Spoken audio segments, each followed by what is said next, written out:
সে কোনো সময় হয় নাই ভাই, আগে মোটামুটি ভালোই আছিল। ইনক্লুড করে সরকারের ফাংশনিংটাকে আরো স্ট্রং করা দরকার, কিন্তু আমি মনে করি যে পরিপূর্ণ ফাংশনিং হচ্ছে না। যার ধরেন এখন পর্যন্ত সমাজ গ্রাজুয়েশন শেষ হয়েছে, তার ঘাড়ে যদি আপনি 2-3টা মিনিস্ট্রি চাপাই দেন, তো মিনিস্ট্রি চলবে? আসসালামু আলাইকুম রহমতুল্লাহ, সবাই কেমন আছেন? আশা করি সবাই অনেক অনেক ভালো এবং সুস্থ আছেন। সবাইকে স্বাগতম জানাচ্ছি আমাদের আরো একটা নতুন ভিডিওতে। ফুজির মতো আমি আপনাদের সিরিয়াত ফারুকি আবারও চলে আসলাম নতুন একটা ভিডিও নিয়ে। আজকের ভিডিও টাইটেল এবং থাম্বনেল দেখে তোমাদের বুঝতে পেরেছেন আজকে কি বিষয়টা নিয়ে কথা বলবো। গত কিছুদিন আগে সামাজিক যোগাযোগ মাধ্যমে ভাইরাল হয় বৈষম্য বিরোধী ছাত্র আন্দোলনের অন্যতম সমন্বয়ক হাসান আব্দুল্লাহ, যেখানে তিনি বিএনপির তারেক রহমানকে নিয়ে একটি বক্তব্য দেন, যে বক্তব্য নিয়ে ইতিমধ্যে সামাজিক যোগাযোগ মাধ্যমে তীব্র সমালোচনা জন্ম দিয়েছে। অন্যদিকে ইতিমধ্যে গণভবনকে জাদুঘর করার সিদ্ধান্ত নিয়েছে বর্তমান সরকারের উপদেষ্টারা। এবার সেই বিষয়টা নিয়ে কঠোর সমালোচনা করেছেন বাংলাদেশ জাতীয় পার্টি। জানেন, প্রবাসীরা যখন বাংলাদেশে আসে একসময় তাদের লাগেজ থেকে শুরু করে যেভাবে হয়রানির শিকার হতো, সে বিষয়টা নিয়ে এবার মুখ খুলেছেন বৈষম্য বিরোধী ছাত্র আন্দোলনের বা বর্তমান সরকারের উপদেষ্টা আসিফ মাহমুদ। এদিকে ভারত সবসময় সমালোচনায় থাকলেও এবার ভারতের কপাল খুলে দিল বর্তমান সরকারের প্রধান উপদেষ্টা ডক্টর ইউনূস। সে বিষয়গুলো নিয়ে বিস্তারিত জানবো। আশা করি বুঝতে পেরেছেন আজকের ভিডিওটি কতটুকু গুরুত্বপূর্ণ। আর বেশি কথা না বলে আমরা একটু ভিডিও ফুটেজগুলোর মাধ্যমে একটু বিস্তারিত দেখে আসবো।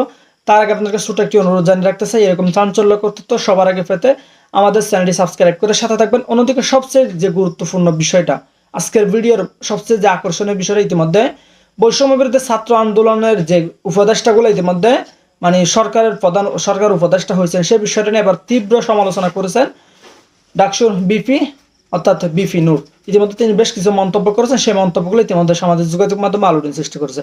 সে ভিডিও ফুটেজটা দেখাবো। তো আজকের ভিডিও অনেক অনেক গুরুত্বপূর্ণ, একটা লাইক দিয়ে ধৈর্য সহকারে ভিডিও দেখবেন। তার আগে আপনারা যারা আমাদের চ্যানেলটিতে এখন তো চ্যানেল সাবস্ক্রাইব করে সাথে থাকবেন। আর বেশি কথা না বলে আমরা মূল ভিডিওতে চলে যাচ্ছি। সবাইকে অনুরোধ করবো ধৈর্য সহকারে ভিডিওটা দেখতে থাকুন।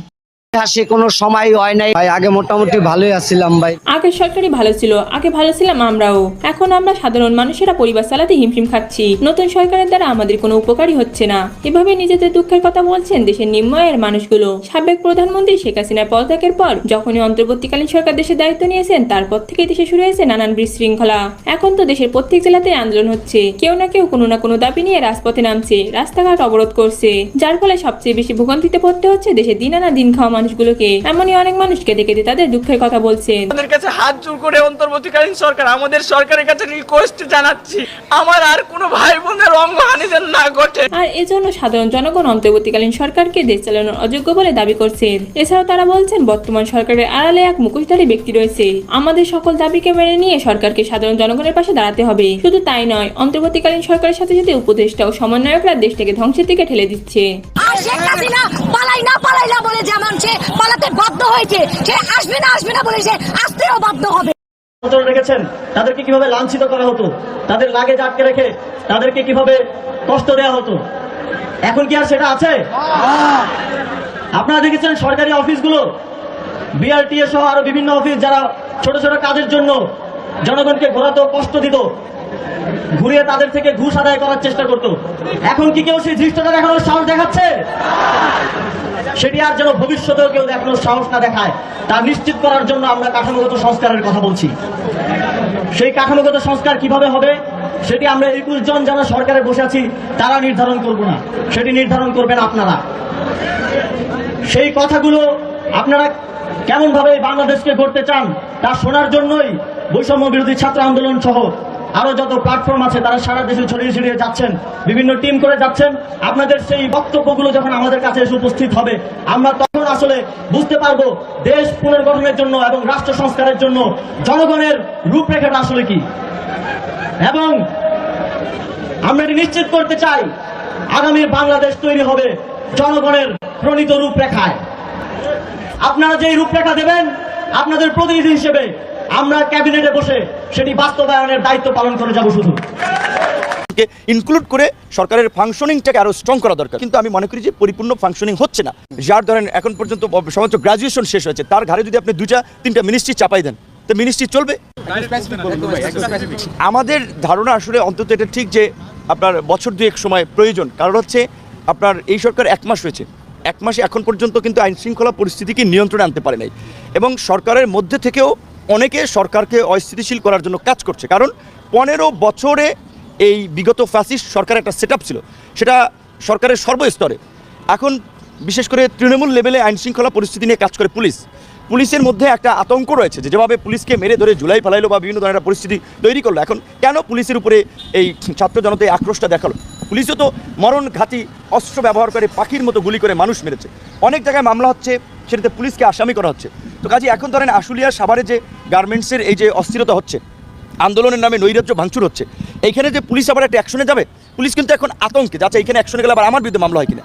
তো সেই ক্ষেত্রে এই যে পুলিশের একটা মোটিভেশন দরকার, তাদের আমি মনে করি কাউন্সিলিং দরকার, এবং ছাত্র জনতা আমাদের সবাইকে এখন রাষ্ট্রকে এলো ভিশন মুশকিল আসান অফার। যে কোনো ব্র্যান্ডের পুরনো ফ্রিজ নিয়ে চলে আসুন ভিশন শোরুমে আর নিয়ে যান নতুন ভিশন ফ্রিজ 20% পর্যন্ত ছাড়।